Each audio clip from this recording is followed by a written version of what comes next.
अस्सलाम वालेकुम and welcome back to lab 2 of the series. Previous lab के अंदर हमने डिस्कस किया था कि कौन कौन सी डिफरेंट डायरेक्टरीज हैं लिनक्स के अंदर। आज हमने डिस्कस करना है कि आप डायरेक्टरीज के अंदर चेंजेस कैसे परफॉर्म कर सकते हो using some of the commands. यानी कि हम देखेंगे कि आप किसी भी डायरेक्टरी की करंट लोकेशन कैसे देख सकते हो, आप किसी भी डायरेक्टरी के अंदर दूसरी डायरेक्टरी क्या कैसे बना सकते हो। सो सिंपली जब हम कह रहे होते हैं कि क्रिएटिंग फोल्डर्स एंड फाइल्स, तो फोल्डर्स और डायरेक्टरी सेम चीज़ है। तो डायरेक्टरी के अंदर डायरेक्टरी बनाने का मतलब यही है कि आप एक फोल्डर के अंदर दूसरा फोल्डर क्रिएट कर रहे हो यूजिंग टर्मिनल कमांड्स। हम देखेंगे कि आप फाइल्स को कैसे क्रिएट कर सकते हो टर्मिनल से, फिर आप फाइल्स को रीडायरेक्शन से कैसे क्रिएट कर सकते हो। आप रीडायरेक्शन क्या है इसके बारे में डिस्कस करेंगे।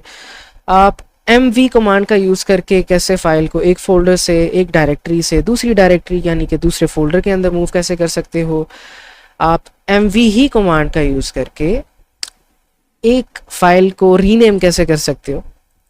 फिर आप अगर आपके पास कोई फाइल है उसके कंटेंट को अगर आप देखना चाहते हो या फिर उसके बारे में पढ़ना चाहते हो तो आप कैसे पढ़ सकते हो।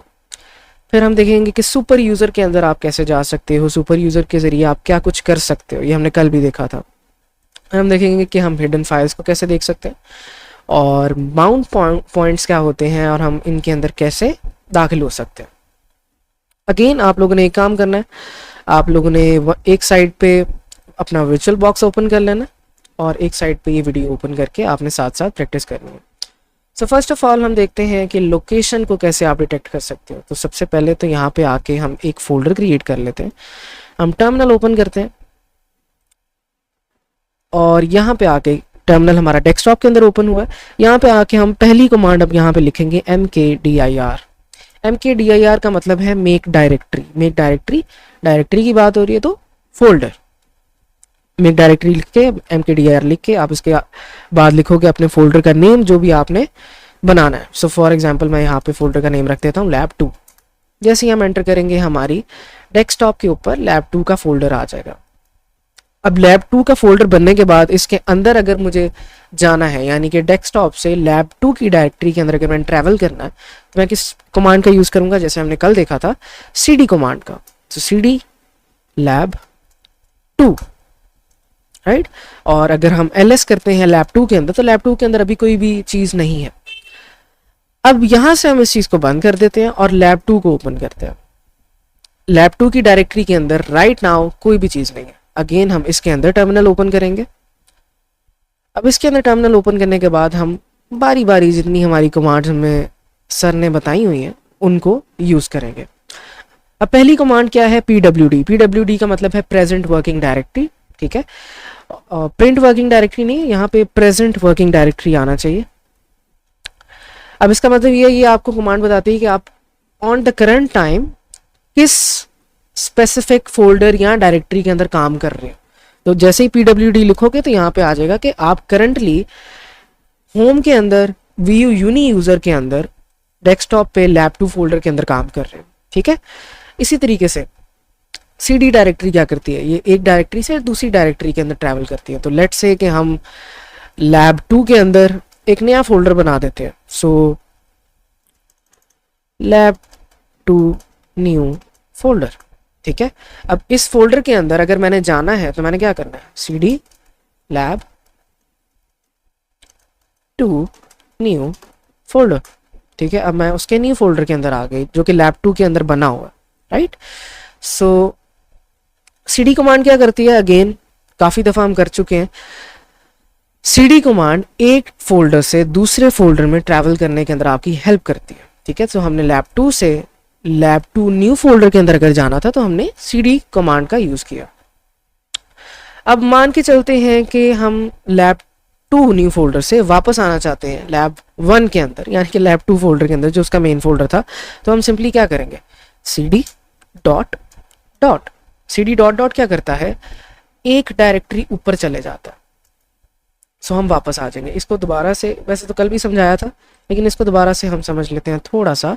हमने क्या किया, मेक डायरेक्टरी से हमने बनाई lab 2 का फोल्डर, ठीक है। उसके अंदर हमने बनाया lab 2 न्यू फोल्डर, राइट। जब हम यहाँ पे काम कर रहे थे लैब 2 न्यू फोल्डर में, अगर यहाँ पे आप टाइप करते हो आगे cd डॉट डॉट, तो होता क्या है, ये एक फोल्डर ऊपर चले जाता है। 1 फोल्डर अप का मतलब ये है कि ये एक फोल्डर ऊपर चला जाएगा अपने पेरेंट फोल्डर के अंदर, राइट। सो cd डॉट डॉट से आप एक फोल्डर ऊपर चले जाओगे, या फिर चाइल्ड अपने पेरेंट फोल्डर के अंदर चला जाएगा, और cd फोल्डर नेम से आप बेसिकली अपने चिल्ड्रन फोल्डर में जाओगे अगर आप रिलेटिव पाथ्स के साथ जा रहे हो। अब इसी तरीके से अभी जो हमने बात की रिलेटिव और एब्सोल्यूट पाथ्स की, इसके बारे में डिस्कस करते हैं। सो रिलेटिव पाथ क्या होता है? लेट से अगर मैं डेस्कटॉप के ऊपर अपना टर्मिनल ओपन करता हूं और यहां पे मैं लिखता हूं ls। अब मुझे पता है मेरे डेस्कटॉप के ऊपर 2 फोल्डर्स हैं, lab2 और IT601P2, राइट। अब इसका मतलब क्या है कि डेस्कटॉप मेरा पेरेंट फोल्डर है और उसके अंदर जो चिल्ड्रन फोल्डर्स हैं या चिल्ड्रन डायरेक्टरीज हैं वो है lab2 और IT601P। अगर मुझे रिलेटिव तरीके से जाना है, अब रिलेटिव किसको कहते हो? आपके रिश्तेदार को आप रिलेटिव कहते हो, राइट। सो यहाँ पे ये डेस्कटॉप जो है ये रिश्तेदार है lab2 का। किस तरह? ये इसका पेरेंट है, lab2 इसका चिल्ड्रन है। अगर आपने रिलेटिव पाथ्स के थ्रू जाना है, ट्रेवल करना है, तो आप कैसे करोगे? cd lab2, ठीक है। पेरेंट से अपने चिल्ड्रन की तरफ चलेंगे। एक तो ये तरीका है। दूसरा तरीका क्या है? हम एक फोल्डर वापस आएंगे। दूसरा तरीका ये है कि एब्सोल्यूट पाथ। एब्सोल्यूट पाथ क्या होता है कि आप पूरा का पूरा पाथ लिखते हो कि जिस फोल्डर के अंदर आपने जाना है। फॉर एग्जांपल मैं यहाँ पे कह दूंगा cd होम के अंदर मुझे डेस्कटॉप के अंदर ले जाओ, और डेस्कटॉप के अंदर जो lab2 है मुझे इसके अंदर ले जाओ। आप इस तरीके से भी जा सकते हो। तो हमने 2 तरीके देखे। एक तरह आप cd कर सकते हो पूरा पाथ लिख के, जिसको आप कहते हो एब्सोल्यूट पाथ, और एक तरह आप ट्रैवल कर सकते हो थ्रू रिलेटिव पाथ। लेकिन मेक श्योर करना है रिलेटिव पाथ में कि आप पेरेंट और चिल्ड्रन के अंदर ही ट्रैवल कर रहे हो। आप सिबलिंग्स के थ्रू ट्रैवल नहीं कर सकते। सिबलिंग्स के थ्रू अगर आपने करना है डायरेक्टली, तो यहाँ तो आपको cd से एक फोल्डर अप आके पेरेंट की तरफ जाना पड़ेगा, फिर आप दूसरे सिबलिंग में जाओगे। अदरवाइज आपको एब्सोल्यूट पाथ लिखना पड़ेगा। अब सिबलिंग का क्या मतलब है? सिबलिंग का मतलब सिंपल ये है कि lab2 फोल्डर के अंदर मान के चल लेते हैं एक lab2 न्यू फोल्डर है और एक फोल्डर है हमारे पास, इसको नेक्स्ट कर देते हैं, एक फोल्डर है हमारे पास lab3 न्यू, राइट। अब एक लेवल पे lab2 और lab3 पढ़े हैं, इसका मतलब है कि ये बहन भाई हैं, ठीक है, ये सिबलिंग्स हैं। अगर मैं एक टाइम पे lab2 के अंदर हूं तो मैं एब्सोल्यूट पाथ से तो lab3 में जा सकता हूं, लेकिन अगर रिलेटिवली मैंने जाना तो मुझे पहले cd डॉट डॉट करके lab2 में आना पड़ेगा, फिर lab2 से मुझे lab3 में जाना पड़ेगा, ठीक है। आई होप कि cd की आपको समझ आ गई होगी। अगेन अब नेक्स्ट यहाँ पे कह रहे हैं कि आप फोल्डर्स को कैसे क्रिएट कर सकते हो। ये भी हम अभी देख चुके हैं, अगेन देख लेते हैं। यहाँ पे आप सिंपली आओगे, lab2 के अंदर अभी हम वर्क कर रहे हैं, lab2 फोल्डर को हम यहाँ पे ओपन भी कर लेते हैं और इस फोल्डर को हम डिलीट कर देते हैं। lab2 के अंदर आके हम कहते हैं मेक डायरेक्टरी। मेक डायरेक्टरी का मतलब क्या है? Make folder. और यहाँ पे आगे हम न्यू फोल्डर क्रिएट कर लेते हैं, ठीक है। तो हमारे lab2 के अंदर एक फोल्डर आ गया। अगर मुझे इसके अंदर जाना है तो मैं cd करके जा सकता हूँ, लेकिन राइट नाउ हम इसके अंदर नहीं जाते। हमने फोल्डर बना लिया, इसके अंदर आप जा सकते हैं, आपको cd कमांड का पता है। अब हम देखते हैं कि आप फाइल को कैसे क्रिएट कर सकते हो, किसी भी तरह की फाइल को, वो किसी भी एक्सटेंशन की फाइल हो सकती है। सो लेट्स से कि हम यहाँ पे एक टेक्स्ट फाइल बनाते हैं। आप टच कमांड का यूज करके फाइल्स को क्रिएट कर सकते हो। सो टर्मिनल को क्लियर करते हैं। टच फाइल का नेम, जो भी आपकी फाइल का नेम होगा, file1.txt, तो आपकी file1.txt यहाँ पे बन जाएगी। अगर आपको कोई और किस्म की फाइल बनानी है, लेट्स से जावास्क्रिप्ट की आप फाइल बनाते हो, सो आप यहाँ पे लिख दो कि app.js की फाइल बन जाएगी। यहाँ पे अगर आपने css की फाइल बनानी है, style.css, ये बन जाएगी। सिमिलरली अगर आपने HTML की बनानी है तो HTML की फाइल भी बन जाएगी, ठीक है। किसी भी किस्म की अगर आपने फाइल बनानी है तो आपने टच कमांड का यूज करना है। अब नेक्स्ट हम डिस्कस करते हैं कि आप फाइल्स को कैसे क्रिएट कर सकते हो रीडायरेक्शन के साथ। लेट्स से आपको फाइल क्रिएट करनी है, लेकिन आप पहले से चाहते हो कि उसके अंदर कुछ ना कुछ टेक्स्ट हो, तो आप रीडायरेक्शन का यूज करोगे। अब रीडायरेक्शन क्या है? रीडायरेक्शन सिंपली ये सिंबल है, एक ये सिंबल होता है रीडायरेक्शन का, और एक थोड़ा सा अपेंड करने के लिए चीज़ों को ये सिंबल होता है। अपेंड का मतलब होता है कि आप फाइल क्रिएट करना चाहते हो, लेकिन आप चाहते हो कि पहले से अगर कोई फाइल बनी हुई है और उसमें कोई टेक्स्ट पड़ा हुआ है तो उसके अंदर आपका न्यू टेक्स्ट आ जाए, पिछला टेक्स्ट आपका डिलीट ना हो। हम वन बाय वन देखते हैं, फिर आपको समझ आ जाएगी। लेट्स से मैं यहाँ पे फाइल बनाना चाहता हूँ जो हमारी यहाँ पे लिखा हुआ है echo hello world, और मैं चाहता हूं कि ये मेरी एक hello.txt फाइल के अंदर आ जाए। अब हम यहाँ पे क्या कह रहे हैं, echo का मतलब होता है प्रिंट वैसे तो, ठीक है, लेकिन इस सेंस के अंदर हम इसको ऐसे देखेंगे कि echo आप प्रिंट कर दो इस टेक्स्ट को इस फाइल के अंदर। अगर ये पहले से एग्जिस्ट करती है तो उसमें कर दो, अदरवाइज नई फाइल आप क्रिएट कर दो। जैसे ही हम एंटर करेंगे यहाँ पे hello.txt आ जाएगा। अब इसको ओपन करोगे तो यहाँ पे लिखा है hello.world, ठीक है। अब अगेन अगर हम करते हैं hello world और आगे डी लगा देते हैं इतने ज्यादा, ठीक है, अब क्या होगा, क्या ये टेक्स्ट उसके बाद आएगा क्योंकि फाइल तो पहले से बनी हुई है, या फिर पिछला टेक्स्ट डिलीट हो जाएगा और नया टेक्स्ट आ जाएगा। जैसे ही हम इसको खोलते हैं तो आप देख सकते हो कि पिछला टेक्स्ट डिलीट हो गया और नया टेक्स्ट यहाँ पे एंटर हो गया। सो जब आप सिंगल रीडायरेक्शन का सिंबल यूज कर रहे होते हो तो आपने ये मेक श्योर करना है कि अगर आपके पास पहले से कोई फाइल है और उसके अंदर आप टेक्स्ट को प्रिंट कर रहे हो अंदर उसके, तो पहले वाला टेक्स्ट जो होगा वो डिलीट हो जाएगा और नया वाला टेक्स्ट एंटर हो जाएगा। सिमिलरली हम इसको थोड़ा सा चेंज करके दोबारा से देख लेते हैं। हम यहाँ पे लिख देते हैं हेलो शाम। सो अब अगर देखोगे तो यहाँ पे हेलो शाम आ जाएगा। अब मान के चलते हो कि आप ये फंक्शनैलिटी चाहते हो कि हेलो शाम लिखा रहे लेकिन इसके नीचे कोई न्यू लाइन ऐड हो जाए, तो आप फिर ये डबल रीडायरेक्शन का साइन को यूज करोगे।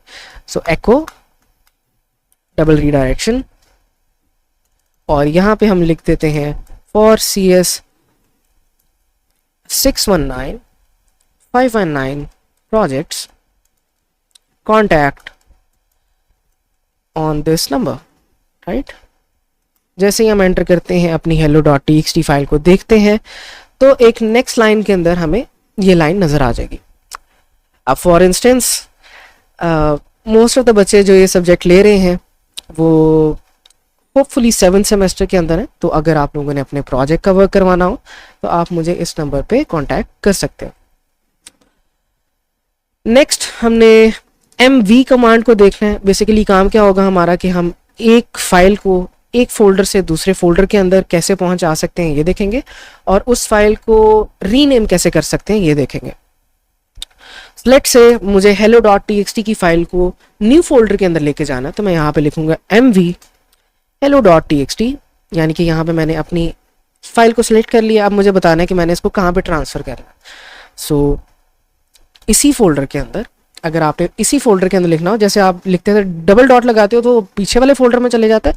जब आप एक डॉट लगाते हो इसका मतलब है कि आप प्रेजेंट फोल्डर की बात कर रहे हो। एक डॉट के अंदर जो न्यू अंडरस्कोर फोल्डर है इसको उसके अंदर ट्रांसफर कर दो, ठीक है। So move hello.txt to present directory के अंदर जो न्यू फोल्डर है उसके अंदर। जैसे आप एंटर करते हो तो आपकी फाइल यहाँ से चले जाती है और न्यू फोल्डर के अंदर आ जाती है। अब मान के चलते हैं कि हमने इस फाइल को दोबारा से बाहर वाले फोल्डर के अंदर लेके जाना है, लेकिन बाहर वाले फोल्डर के अंदर एक और फोल्डर है mv फोल्डर नाम का, मैंने इसके अंदर उसको मूव करना है। तो मैं क्या करूंगा, फर्स्ट ऑफ ऑल तो मैं अपने न्यू फोल्डर के अंदर जाऊंगा। न्यू फोल्डर के अंदर मैं लिस्ट करता हूं तो मुझे पता है hello.txt की फाइल यहाँ पे है। अगेन mv, लेकिन इस बार मुझे जाना है वापस, तो पेरेंट फोल्डर में अगर जाना तो डबल डॉट। अब इसका मतलब है कि मैं लैब 2 के अंदर आ गया हूँ। लैब 2 के अंदर जो mv फोल्डर है मुझे इसके अंदर इस फाइल को ट्रांसफर करना है। किस फाइल को, hello.txt को। अब अगर मैं लैब 2 के अंदर mv फोल्डर के अंदर आता हूं तो ये फाइल यहाँ पे आ चुकी है, राइट। अब नेक्स्ट हमने देखना है कि इस फाइल के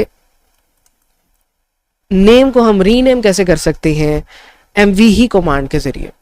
अब mv कमांड आपके दो काम करती है, आपने याद रखना है। एक तो ये फाइल को एक फोल्डर से दूसरे फोल्डर में ट्रैवल करवा सकती है, यानी कि मूव करवा सकती है, और दूसरा काम ये कर सकती है कि ये एक फाइल को रीनेम कर सकती है। सो cdmv, मान लेते हैं hello.txt को मैंने contact.txt नाम देना है, तो सिंपली मैं यहां पे लिखूंगा mv hello.txt और स्पेस देके बेसिकली इसका नया नाम बता दूंगा। सो कॉन्टैक्ट डॉट txt, तो ये रीनेम हो गई है, अंदर जो इसकी कंटेंट है वो सेम ही रहेगा। ओके, अब नेक्स्ट बात करते हैं कॉपी कमांड की। कॉपी का जैसे कि उसके नाम से वाजे हो रहा है, आप इस फाइल को कॉपी करोगे किसी और फोल्डर के अंदर। सो अगेन वही सारा कुछ स्ट्रक्चर है, लेकिन कमांड चेंज है, cp contact.txt, और इसको मैं कहाँ पे मूव करना चाह रहा हूँ, मैं इसको न्यू फोल्डर में मूव करना चाह रहा हूँ। सो हम अगेन पेरेंट में जाएंगे, लैब 2 में आ गया, और इसके अंदर जो न्यू फोल्डर है मैंने इसके अंदर इसको कॉपी कर दिया, तो यहाँ पे हमारा contact.txt आ गया। अब वहां पे भी है, यहाँ पे भी है, right. Next, delete a file. अब डिलीट के लिए आप rm कमांड का यूज करते हो। rm का मतलब है रिमूव। सो अभी हम mv के अंदर हैं, mv से मैं जाना चाहता हूँ न्यू फोल्डर के अंदर। ऐसे मैं न्यू फोल्डर के अंदर आ गया, और यहाँ पे मैंने लिखा कि rm स्पेस मेरे फाइल का नेम contact.txt, तो मेरी फाइल यहाँ से डिलीट होके ट्रैश के अंदर चले जाएगी, ट्रैश या रिसाइकल बिन, जो भी आप उसको कहना चाहो। अब टर्मिनल के अंदर ही अगर मैं अपने फाइल का कंटेंट देखना चाहता हूं तो मैं क्या करूंगा, मैं सिंपली कैट कमांड का यूज करूंगा। इसका हमने कल भी यूज किया था, कैट contact.txt, तो मुझे पता है कि मेरी फाइल के अंदर ये सारा टेक्स्ट लिखा हुआ है। अच्छा, अब हमने देख लिया कि आप फाइल को कैसे रिमूव कर सकते हो। अब हम एक और चीज देखते हैं कि आप फोल्डर को कैसे रिमूव कर सकते हो। सो लेट्स से यहाँ पे मैं एक rm नाम का फोल्डर बनाता हूँ, और इसको आप कैसे रिमूव कर सकते हो। अब एक तरीका तो ये है कि rm ठीक है, अब वो कह रहा है can not remove rm is a directory. ठीक है, अब मसला क्या आता है, डायरेक्टरीज को आप बिल्कुल बेसिक rm की कमांड से रिमूव नहीं कर सकते।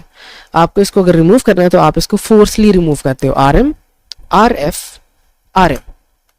ठीक है, तो ये कमांड आपने याद रखनी है। बस डिफरेंस बस ये है कि अगर आपने डायरेक्टरीज को रिमूव करना है तो rm फ्लैग rf। जब भी आप स्लैश लगाते हो इस तरह का, तो आप कहते हो कि इसका फ्लैग ये है। ठीक है, तो रिमूव कमांड के को आपने rf फ्लैग के साथ यूज करना है, फिर आपकी डायरेक्टरीज रिमूव होंगी। अब नेक्स्ट हमने देखना है कि आप सुपर यूजर का कैसे यूज कर सकते हो। सुपर यूजर बेसिकली दो तरीके से यूज होता है, हमने कल भी देखा था। एक तो सुपर यूजर होगा कि आप su का यूज करो, ठीक है, और इसके अंदर लॉग इन कर लो। su, थिंक मैं गलत पासवर्ड लगा रहा हूं, su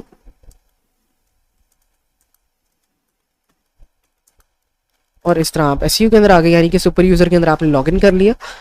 और दूसरा तरीका ये है कि आप सूडो का यूज करें। कोई भी कमांड आप लिख रहे हो उससे पहले आप सूडो का यूज करो। अब इससे होता क्या है, जब आप सुपर यूजर के अंदर लॉगिन हो जाते हो या सुपर यूजर का आप यूज करते हो सूडो का, तो आपके पास एडमिनिस्ट्रेटिव प्रिविलेजेस होती हैं। अब उससे क्या आप कर सकते हो, आप वो डेटा देख सकते हो जिसकी परमिशन नॉर्मल यूजर को एक्सेसिबल नहीं है। आप अपने सिस्टम के अंदर डिफरेंट एप्लीकेशंस को इंस्टॉल कर सकते हो। अब जिस तरह यहाँ पे लिखा है sudo apt इंस्टॉल फायरफॉक्स, अगर आप कोई और लिनक्स का यूज़ कर रहे हो तो ये पैकेज मैनेजर आपका डिफरेंट भी हो सकता है। कुछ लिनक्स के अंदर apt यूज़ होता है, कुछ के अंदर dnf यूज़ होता है, कुछ के अंदर पैकमैन यूज़ होता है, आर्च अगर आप यूज़ कर रहे हो। सो डिफरेंट डिस्ट्रीब्यूशंस पे डिपेंड करता है। अब इस चीज़ को आप रिसर्च कर सकते हो चैट जीपीटी वगैरह पे कि ये पैकेज मैनेजर क्या होते हैं डिफरेंट लिनक्स के हिसाब से। सो अगर मुझे मान के चलते हैं कि कोई पैकेज इंस्टॉल करना है, पैकेज आप कहते हो किसी भी सॉफ्टवेयर को लिनक्स के अंदर, तो यहाँ पे मैं क्या लिखूंगा, मैं यहाँ पे लिखूंगा sudo apt इंस्टॉल और इसके बाद अपने पैकेज का नाम। अब लेट्स से कि मुझे न्यू फेच नाम का पैकेज इंस्टॉल करना है, ये मैंने कल इंस्टॉल कर लिया था। तो फर्स्ट हम देखते हैं कि आप पैकेज को रिमूव कैसे कर सकते हो। रिमूव न्यू फेच, ये बिल्कुल ऐसे ही कि आप विंडोज के अंदर से कोई सॉफ्टवेयर को अनइंस्टॉल कर रहे हैं। सो इस कमांड से मैं अपनी न्यू फेच जो पहले से इंस्टॉल है उसको मैं रिमूव कर रहा हूं। यहां पे आके आपने y लिखना है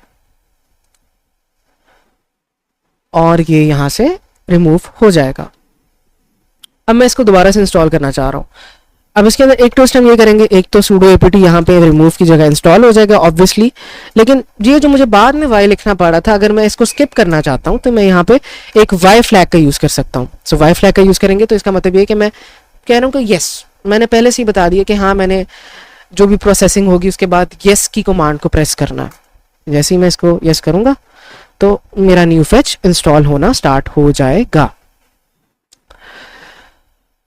अब जैसे ही ये पैकेज इंस्टॉल होगा तो इसको मैं यूज़ कर सकता हूँ बाय कॉलिंग न्यू फेच, और ये बेसिकली मुझे मेरे सिस्टम के बारे में इंफॉर्मेशन दे रहा है कि मेरे पास उबंटू का ये वाला वर्जन इंस्टॉल्ड है, वर्चुअल बॉक्स के ऊपर मैं चला रहा हूँ इसको, जो मेरा शेल है वो बैश शेल है, रेजोल्यूशन मेरी इतनी है एंड ऑल दैट। ठीक है, इसको क्लियर कर लेते हैं।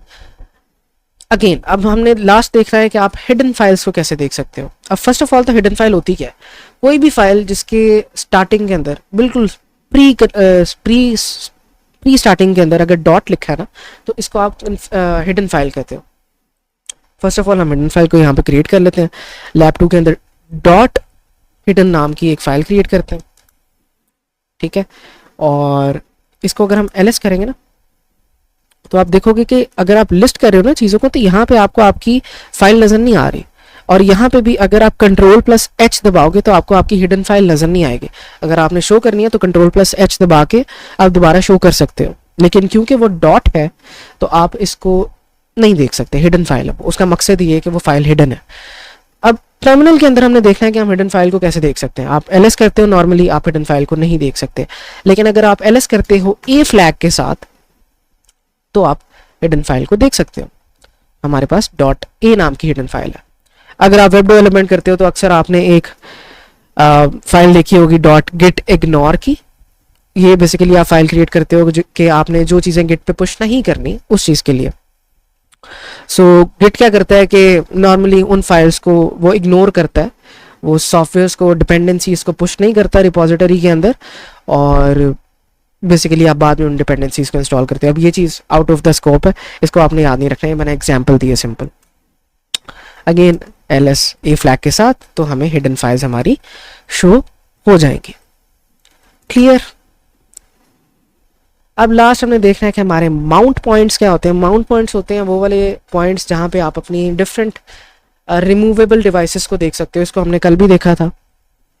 तो अगर मैं cd करता हूँ रूट डायरेक्टरी के अंदर और cd करता हूँ यहाँ पे mnt के अंदर और ls करते हैं हम, ls करते हैं हम, ls करते हैं हम, तो एट दिस मोमेंट मैंने क्योंकि कोई भी USB वगैरह कनेक्ट नहीं की हुई तो यहाँ पे हमें कोई भी डिवाइस नहीं नज़र आ रही। अगर हम कर देंगे तो हमें यहाँ पे नज़र आ जाएगी। ठीक है, सो ये थी हमारी आज की लैब। आई होप कि आपको ये समझ आ गई होगी। अब इस लैब के अंदर हमने क्या किया है, हमने बेसिकली पिछली लैब से प्रोसीड किया है। पिछली लैब के अंदर हमने देखा था कि डायरेक्टरीज क्या क्या है और उन डायरेक्टरीज का क्या काम है, वो कौन सा डेटा शो करती हैं। इसके अंदर हमने देखा है कि डिफरेंट डायरेक्टरीज के साथ आप किस तरह वर्क कर सकते हो, उनके अंदर आप कैसे जा सकते हो, फोल्डर्स को क्रिएट कर सकते हो, फाइल्स को कैसे क्रिएट कर सकते हो, उनको देख कैसे सकते हो, और मूव और मैनिपुलेट कैसे कर सकते हो। आई होप आपको इस लैब की पूरी सब तरीके से अच्छे तरीके से समझ आ गई होगी। अब ये सारी कमांड्स को आपने प्रैक्टिस करना है 1 by 1, और इसी के साथ मुझे इजाज़त दें। अल्लाह हाफिज़।